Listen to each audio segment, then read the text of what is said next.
Bienvenue dans cette édition de Comprendre en 5 minutes. Aujourd'hui, nous plongeons dans un sujet crucial pour l'audiovisuel moderne, la latence dans la production et la vidéo sur IP. Ce phénomène, ce petit délai entre la capture et la restitution d'une vidéo, peut sembler anodin, mais a des impacts majeurs sur la qualité et l'efficacité de nos productions. On parlera des causes, des impacts, mais surtout des solutions pour l'optimiser. Installez-vous, on décode tout ça ensemble.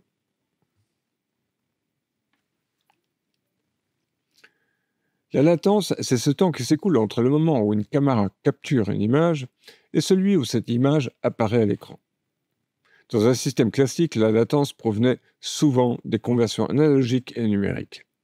Mais avec la vidéo sur IP, de nouvelles sources se sont apparues. L'encapsulation, routage, gestion de paquets réseau.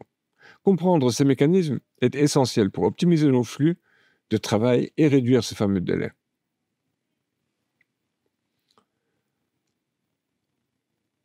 Plusieurs étapes contribuent à la latence dans les systèmes vidéo.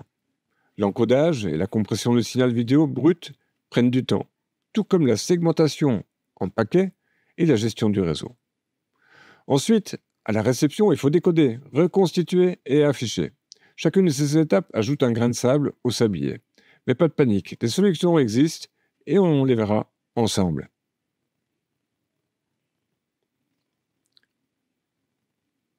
La latence, c'est bien plus qu'une simple gêne. En direct, elle peut désynchroniser l'audio et la vidéo ou perturber les échanges entre les équipes. En post-production, elle ralentit les corrections et le montage. Et pour les diffusions interactives, elle diminue l'engagement du public. En résumé, la latence n'est pas juste une donnée technique, c'est un enjeu stratégique pour toute production.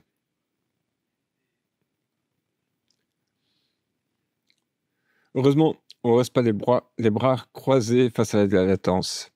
On peut optimiser les réseaux avec des équipements performants, adopter des codecs à faible latence comme le JPEG XS, ajuster dynamiquement les buffers ou encore utiliser du matériel dédié pour accélérer les traitements. Avec ces stratégies, réduire la latence devient un objectif atteignable, même dans les environnements les plus exigeants.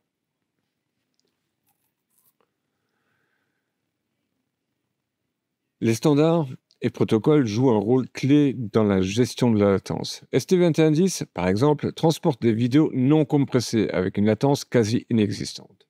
Les NDI, les SRT ou encore le RIST offrent des solutions adaptées à différents besoins. Ces outils permettent d'allier interopérabilité et performance, tout en respectant les contraintes de chaque projet.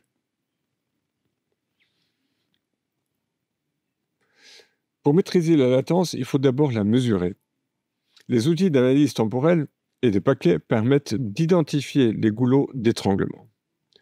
Une surveillance en temps réel avec des systèmes d'alerte assure une gestion proactive.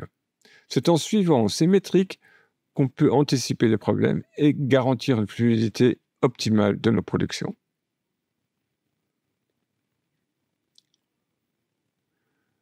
L'avenir est prometteur. Avec la 5G, l'edge computing et l'intelligence artificielle, la latence pourra bientôt devenir un problème du passé. De nouveaux codecs et des technologies de virtualisation avancées optimisent déjà les ressources et réduisent les délais. Ces innovations nous rapprochent d'une production vidéo où flexibilité et qualité vont de pair.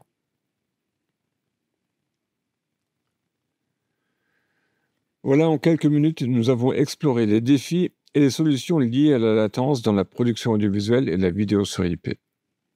Que ce soit pour le direct, la post-production ou l'interactivité, maîtriser ce sujet est essentiel. Si cette vidéo vous a plu, pensez à vous abonner et activer la cloche pour ne rien manquer. Pour aller plus loin, rendez-vous sur mon blog spécialisé weinberg.fr. À très bientôt pour un nouvel épisode de Comprendre en 5 minutes.